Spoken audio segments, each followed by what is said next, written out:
Hey, everybody, welcome back to Retro Wrestling with Gene Jackson.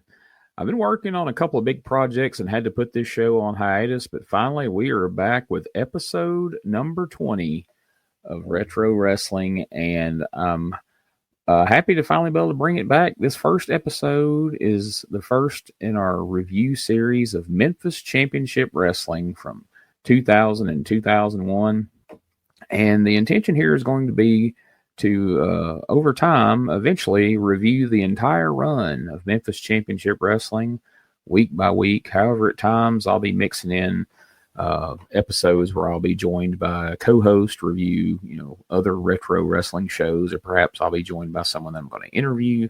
But the rest of the time, I'll be here reviewing Memphis Championship Wrestling. So let's not waste any time, and let's go into talking a little bit now about how and why Memphis Championship Wrestling came to be. So, as 1999 was drawing to a close, Terry Golden's Kick-Ass Wrestling had been running for quite a while, airing on television on UPN 30 in Memphis. And they were more or less competing with Randy Hale's Power Pro Wrestling in the Memphis television market. And KEW stood out as being a Memphis equivalent of ECW at the time. Complete with a lot of the same style editing and music, just that hardcore style. It was very much a Memphis version of ECW, and much like ECW announcer Joey Styles and owner Paul Heyman, how they would take shots at their rivals, the WWF and WCW, on their television show. KEW announcer David Jett and owner Terry Golden would take shots at their Memphis rival, Power Pro Wrestling, which aired live on WMC TV5 on Saturday mornings in the old Memphis Wrestling time slot. And in the early days of KEW, Golden and Jett would spend a lot of time mocking Power Pro and, saying things like, well, we don't have any kings or superstars in KEW. But, however, that would eventually change.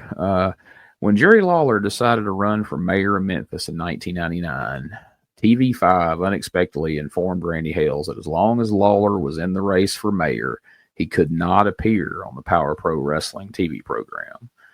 Now, Lawler had already fallen out with Hales once previously about not being booked on Power Pro television on a week that he was available.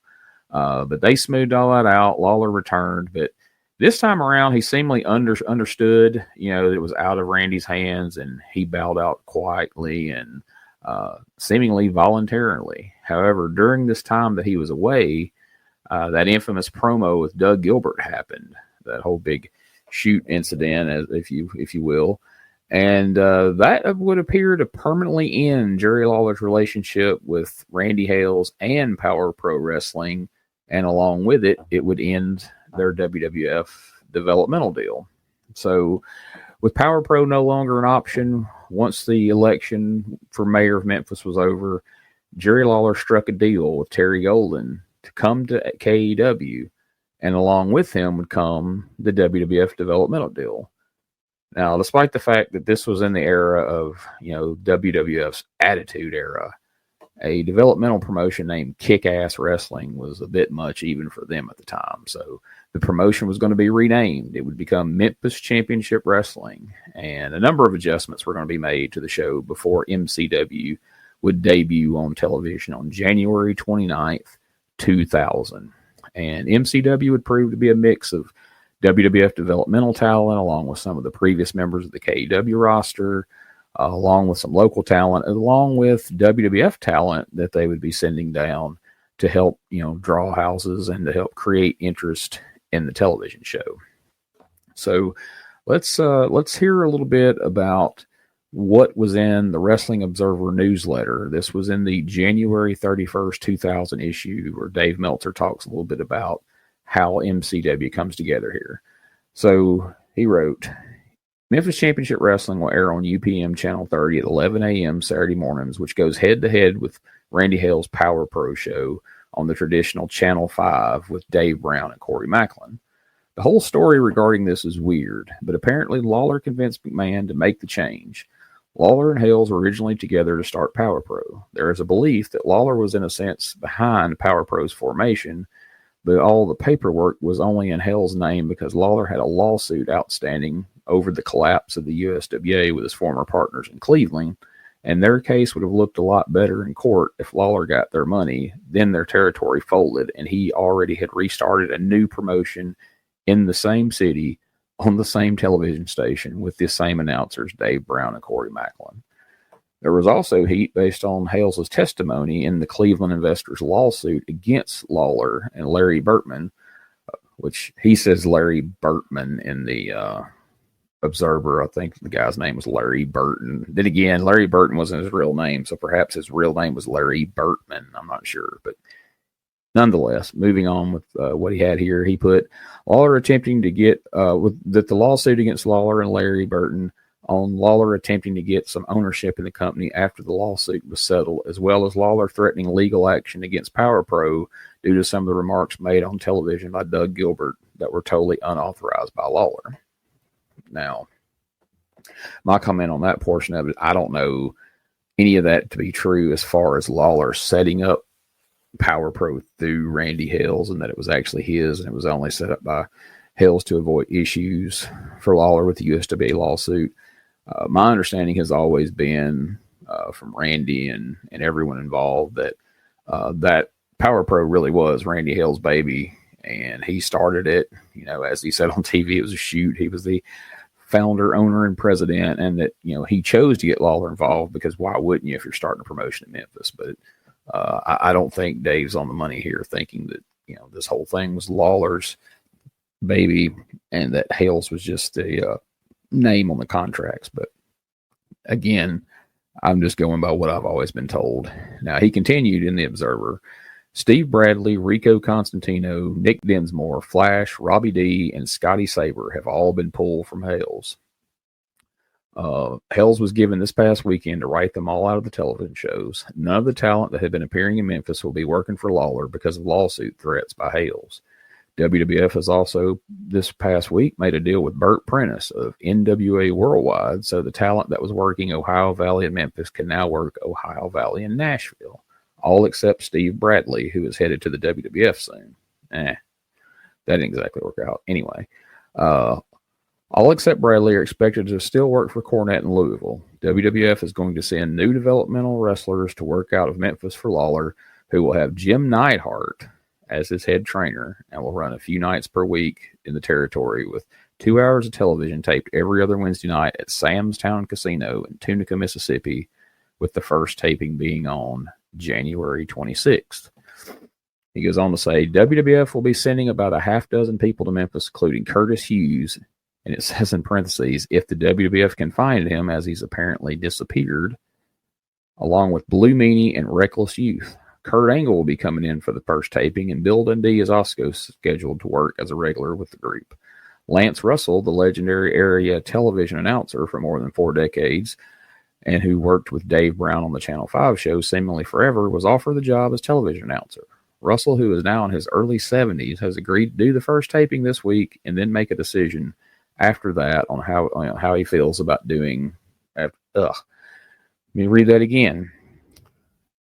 Russell has agreed to do the first taping this week and make a decision about it after seeing how he feels after doing the first 2 shows. What that means as far as Hales goes is that things are in jeopardy because he's going to have to stock his roster with guys who will literally work exceedingly cheap or for free. All right, so that's all from the Observer right now. So there you have Dave Meltzer's version of events. We'll check back with him later on after we discuss the first episode of television. Now, I do want to mention that prior to Jerry Lawler's defection from Power Pro, Superstar Bill Dundee had already made his way over to KEW prior to it becoming MCW. So they mentioned that Dundee was going to be here, but he had already appeared in KEW prior to this. So let's move on to episode number 1 of Memphis Championship Wrestling. The show opens up with Bill Dundee pacing around, talking to someone on his cell phone outside a door about whether or not they will be behind him if he makes the wrong decision. Bill ends the call and goes on through the door as we go to the opening, which features the classic Memphis wrestling type opening with the turning, grappling statue and that familiar theme music until the MCW logo comes busting through And then we go to some more modern rock music playing as we quickly go to the ring to announcers David Webb and David Jett as we are emanating from the Samstown Casino in nearby Tunica, Mississippi, which is already quite a different look from the venues we were used to seeing KEW TV being shot in previously. Webb ensures us that that it doesn't get any better than this, while David Jett makes a joke about being distracted by the two blondes in the front row, which helps establish right from the jump that Jett hasn't abandoned his KEW persona, it would seem. So it'll be interesting to see how that plays out moving forward. But David Webb, of course, while he had been an announcer for KEW, some of you may recognize him and that name from the Global Wrestling Federation, including his inexplicable stint as an Elvis impersonating wrestling announcer. Yeah, not exactly a high spot for Global, but anyway, if you hadn't seen KEW but you found that name familiar, that might be why you might be remembering from the GWF. Anyway, Jett immediately introduces guest commentator Lance Russell, and if you're kicking off a professional wrestling show in Memphis, folks, in any era, you can't go wrong having the legendary Lance Russell involved. So Lance comes out, he puts over Samstown, and he seems genuinely excited to be here. Lance then introduces the little Aussie, as he put it, superstar Bill Dundee. So Bill comes out. Immediately, he lets it be known that he's looking to become the commissioner of MCW. But Lance shuts that down. He starts putting over Bill and George Barnes coming off the boat from Australia back in the day. And Dundee quickly shuts him down and says, "That was then. I'm trying to talk about now." And he follows that up with our first bit of shade thrown at Power Pro when he says, "Everything on Union Avenue is in the past. Elvis is dead and Union Avenue is dead, Daddy." So if you thought that since they've landed Lance Russell, the King and the Superstar, along with the developmental deal, that this new promotion was going to take the high road and not acknowledge the other promotion in town, well, you'd be wrong. They let us know in the first few minutes that's not going to be the case. So Bill continues to make a case for being the commissioner of MCW. Lance isn't having any of it. He tells him he's not the one to talk to about it, and basically it's time to get to some action. So they're ready to get going here on the debut of MCW. But first, we cut to the parking lot where Bull Payne and Todd Morton are getting out of their car. They're getting their gear bags out, while David Jett lets us know on a voiceover that these guys are not employed by MCW, and that they are disgruntled former employees from KEW, as he put it, as they make their way into the building, which doesn't say much for the security at Samstown Casino, because they literally just strolled right in the back door, and there was no one there to stop them or even ask them, who they were, why they were there, or if they were booked. So we take our first commercial break, and when we return from that commercial, we see the man who is seemingly the current MCW commissioner by default, as it were, the former KEW commissioner, Van Harden. David Jett lets us know that Harden is scrambling to put together a card as all the WWF developmental talent are stranded because of a snowstorm. Wow, what terrible luck for their first TV taping, right? There was a big, huge snowstorm up in Baltimore where they were, and it delayed their SmackDown TV taping by a couple of days, and it caused all the talent they were planning to send down here for this TV taping, along with Jerry the King Lawler, to not be able to be here. So what a way to start. But referee Alki Holick tries to enter the building, but Harden informs him that he's been fired, and much like Dennis Stamp, he is not booked. So as he's being escorted out of the building, he runs into the two more KEW guys who also aren't booked, in Bull Payne and Todd Morton. And with that, about 12 minutes into this first show, we head to the ring for our very first match in MCW history. And that match is going to be Brickhouse Brown taking on Gangsta B.I.G. Now, Brickhouse Brown was a Memphis mainstay for many, many years. He's wrestled all over the world in the territory days. But I'm sure some of you, if you haven't watched this show yet, if you're listening to this review first, some of you are asking yourself, who the hell is Gangster B.I.G.? Well, he's a former guest of this very podcast. That's right. Del Rios, a.k.a. the Spellbinder, a.k.a. the Streak, a.k.a. Shock, a.k.a. Elijah of the Nation of Domination, a.k.a. Fantasio, a.k.a. Magnificent Maurice. That's right. He is now Gangsta B.I.G. Brickhouse looked in great shape here, despite, he'd been in the business at this point for 18 years, but he looked great. It was fun. It was fun to hear Lance Russell in his 70s say gangsta.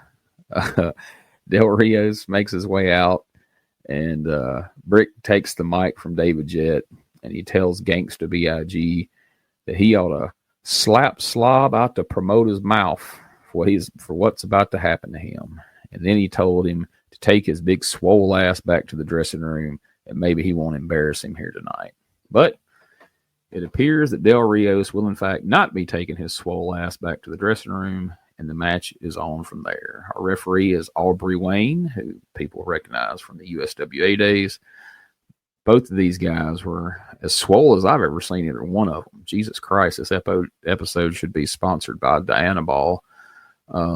Another fun line in this one, Lance says that Gangsta B.I.G. got knocked on his Gangsta B-U-T-T at one point when Brickhouse laid him out.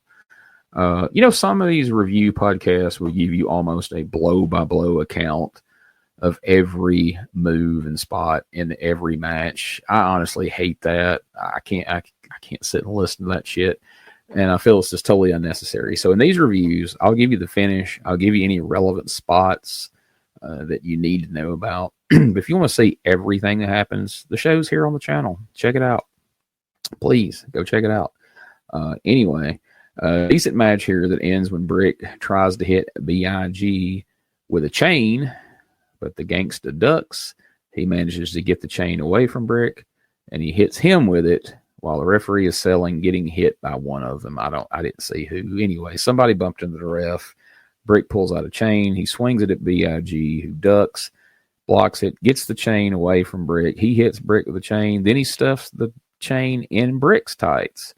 As the referee counts 3, and the answer to the trivia question, who was the winner of the very first match in MCW history, is the former Spellbinder, Del Rios, now known as Gangsta B.I.G. And let me just say, while I really like Del's an awesome guy, one of my absolute favorites.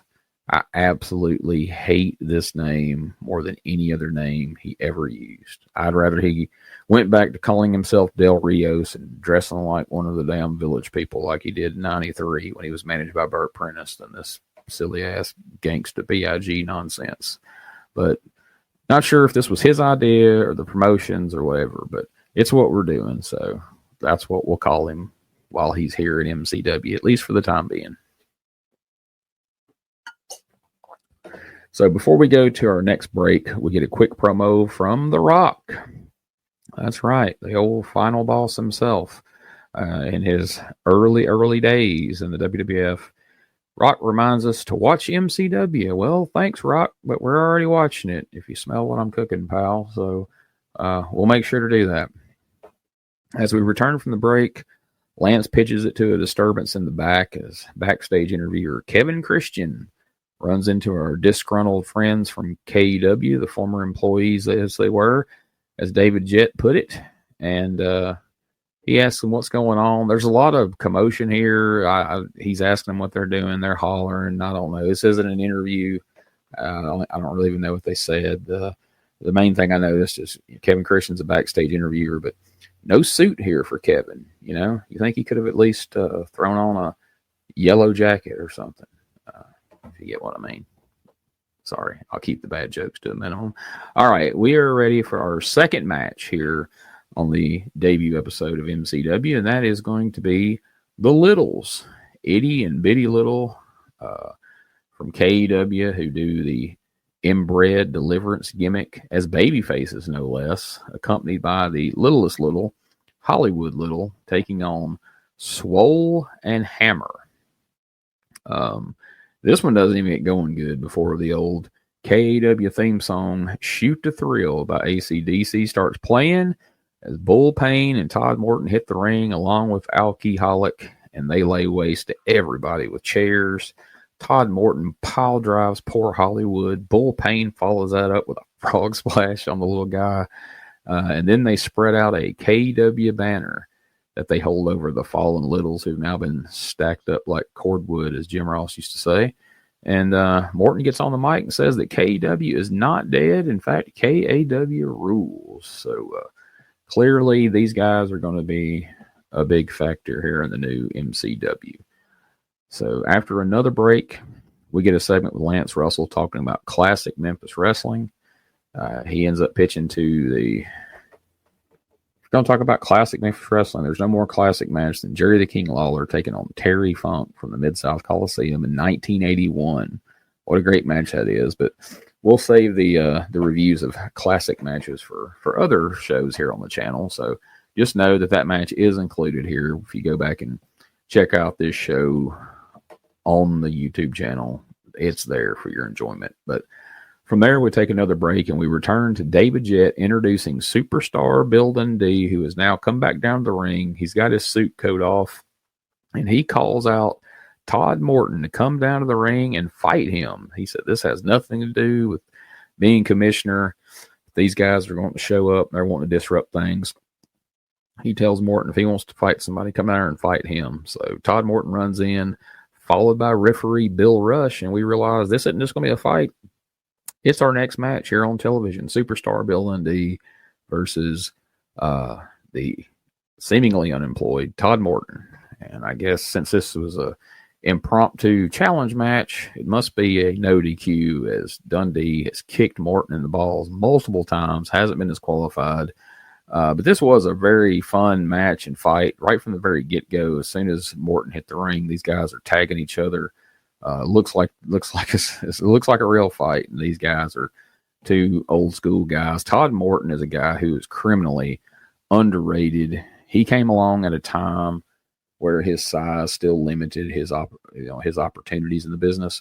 Had he came along a few years later than what he did, I think he could have had a very, very different career. I mean, he still had a great career that he can be proud of, but had he come along a little later when size, wasn't such a defining factor, I really think he could have had a whole different career. But nonetheless, these guys have a pretty fun little impromptu match here. Fight, wrestling match, whatever you want to call it. But this is Memphis, right? So, of course, Bull Payne ran in as Shoot to Thrill by AC/DC began playing once again as he ran in and attacked Dundee to cause this match to end in a disqualification. So there goes my no DQ theory from earlier. So I guess perhaps low blows are legal in MCW. I don't know. We'll see how this all plays out as we move along here. But, Morton and Payne, they start to double team Bill Dundee. They throw a pretty good beating on the little Aussie, as Lance calls him, until suddenly Gangsta B.I.G. makes the save with a small piece of a 2x4 that he must have been the only thing he could find on his way to the ring. But anyway, he hits the ring with this tiny 2x4. He starts to clean house and evens the odds. Building gets a hold of the mic and challenges the KW boys to a tag team match that night on Bill Street at the New Daisy Theater for the show they had coming up that night. These guys high five, and we clearly have a new tag team in play here at MCW. So we close the show with a pre-taped promo from Jerry the King Lawler, who is out in the snow because, again, he snowed in Baltimore along with the WWF guys after the taping at SmackDown. This was clearly spliced in after the fact. Lawler puts over MCW and what the fans can expect in the near future, and then cuts a promo on Bull Payne and Todd Morton, as clearly the plan was, I'm sure, to have been Jerry Lawler and Bill Dundee taking on Bull Payne and Todd Morton at the New Daisy Theater that night after the show aired. But since, we had to plug in the Spellbinder due to Lawler being unavailable, plans changed as they do. But let's go back to the Wrestling Observer, this being the February 7th, 2000 edition. And Dave says, the debut of Jerry Lawler's Memphis Championship Wrestling on January 26th at Sam Town's River Palace Arena in Tunica, Mississippi for a TV taping that aired 3 days later. Head-to-head with Power Pro was a thrown-together show since none of the WWF talent such as Lawler, Brian Christopher, Stacy Carter, or Kurt Angle could appear since the SmackDown tapings had been moved back a day. They announced that MCW had taken over from Kick-Ass Wrestling, which had been the promotion on Channel 30, and are doing a feud based on that. David Jett and David Webb, who did the announcing for KUW, were doing the announcing. Lance Russell was in as a guest announcer for the first 2 shows until he makes up his mind whether he wants to commit to doing this full time. They ran their first house show on January 29th at the New Daisy Theater in Memphis. Power Pro had been running the New Daisy Theater, but they had abandoned it because they were unable to draw there. Those who did wrestle at the show were Bill Dundee, Gangster B.I.G., Harry Del Rios, a.k.a. the Spellbinder, Brickhouse Brown, and Kevin Christian. They are also doing an angle where referee Alki Holick, along with Bull Payne and Todd Morton, are claiming Kick-Ass Wrestling is still around, and they put a KUW banner up after doing a run-in. They had TV clips of The Rock putting the new promotion over. They had clips of a 1981 Lawler versus Terry Funk match, and of Lawler explaining why he missed the first taping due to the snowstorm in Baltimore, but he said he'd be there for the next taping on February the 9th, along with Jim Neidhart, the Blue Meanie, and Reckless Youth. Says the WWF talent was still in this week for Power Pro TV on the January 29th episode of Power Pro, as they were given a few weeks to write everyone out of the storylines. Jason Lee and Derek King challenged anyone in the back for a tag team title match, which ended up being answered by Wolfie D, who got a tag title match by himself and beat both guys to win the titles, which probably tells you all about PG-13's tenure in WCW. Tracy Smothers was given a big push as a heel, attacking both Rico Constantino and BJ Payne with chair shots. Smothers was ripping on Constantino, claiming that the American Gladiators TV show was fake. And after everything that happened last week, Power Pro Wrestling champion Ali fired Brandon Baxter, who was going heel. Jim Cornette was recruiting Smothers and made a comment that Smothers couldn't stay in ECW because he would have had to drink. And that's the end of the Memphis Championship Wrestling and Power Pro report from that edition of the Wrestling Observer newsletter. So there you have it, episode number 1 of Memphis Championship Wrestling here on Retro Wrestling with Gene Jackson presents MCW Revisited, show number 1. And I plan to do most of these by myself, and I admit I've never done this before. I know a few different guys that do it. I apologize if it didn't come off very well, but I'm going to work on this, as I really want to be able to do these where I don't have to try to work around other people's schedules and try to, I've got so many different podcasts that I have to try to schedule. It's just such a hassle trying to work around, someone else's schedule. And I feel like I can kind of, I can run through these shows and kind of give you some insight into what happened and why it happened and what other people were saying about it without having another voice here. But if you feel differently, please feel free to let me know. And if the consensus from listeners and viewers ends up being that I need to have a co-host, then perhaps we'll reconsider that in the future. But in the meantime, bear with me. Let me get my footing on this. My other reason for that as well is I want these to move quickly. There's so many 90-minute and 2-hour and 3-hour podcasts out there. I want to kind of keep this one short and sweet. We'll review the episode and, give you as much information as I can give you about it. And then we'll wrap it up because you got other podcasts to listen to and other things to do with your life, besides adding another 3-hour podcast extravaganza to the mix. So, like I say, bear with me while I get my footing here and figure out how to do this by myself. But I do want to hear people's feedback. And like I say, we're just going to take these one at a time. We're going to go through them. I can't promise you this is going to be a weekly show. As you know, I have the USWA show. I have the show with Doug Gilbert and Tommy Rich. I've got the WrestleCopia Memphis 85 show with Ray Russell.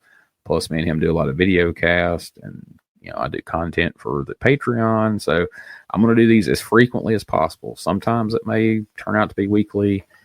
It may be bi-weekly. It may be monthly sometimes, but I'm going to do them as frequently as I possibly can. So I appreciate people listening.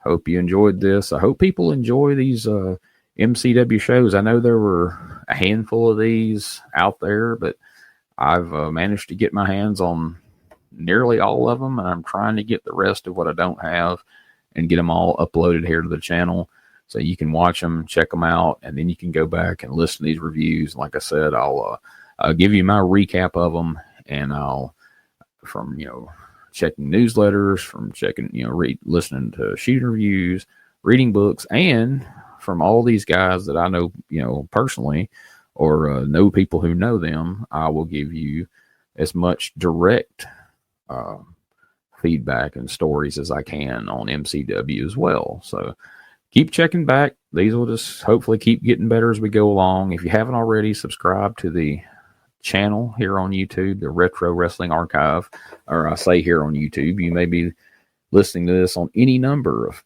podcast platforms, wherever you're listening to it. I appreciate it. Please share, like, subscribe, and review.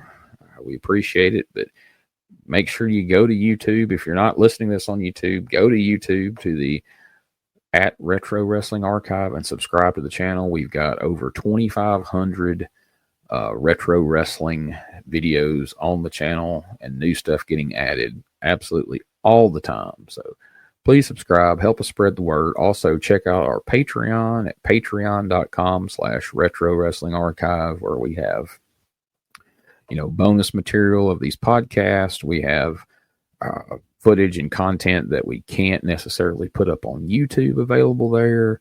All kinds of fun stuff. All my notes from this show will be posted over on the YouTube channel. Over on the Patreon there at the patreon.com/Retro Wrestling Archive. All kinds of fun stuff there.